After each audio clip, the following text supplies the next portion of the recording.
Magandang araw mga kahuwan. Sa bawat pag-ihip ng hangin, sa bawat kilos ng ulap, dala namin ang weather forecast na tutulong sa inyong pagpaplano sa susunod na mga araw. Maging ito'y para sa inyong mga lakad, trabaho o simpleng pahinga sa bahay, ang weather ni Juan ang inyong maaasahang gabay sa ulat ng panahon.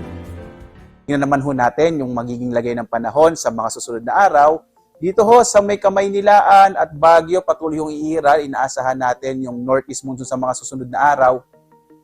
At posible po magdala ng mga isolated o pulo-pulong mahihinang pag-ulan. Habang sa Legazpi, sa may bahagi ng Bicol region, inaasahan natin medyo bababa ho kasi yung shear line.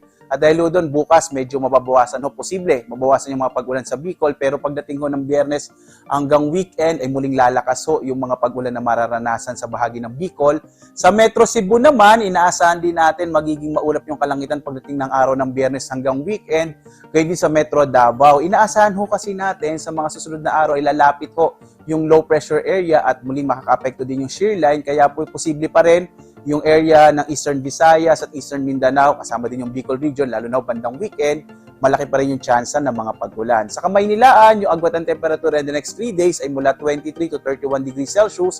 Sa Baguio naman, nasa 15 to 24 degrees Celsius, habang sa Legazpi, 24 to 32 degrees Celsius. Sa Metro Cebu naman ay mula 25 to 32 degrees Celsius, habang sa Metro Davao ay mula 25 to 32 degrees Celsius.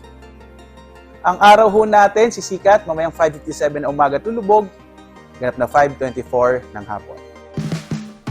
Ang bawat hagupit ng hangin at bawat patak ng ulan ay inyong masusubaybayan dito lang sa Weather ni Juan. Siguruhing mag-subscribe at pindutin ang notification bell upang kayo ay palaging handa at well-informed sa bawat galaw ng panahon.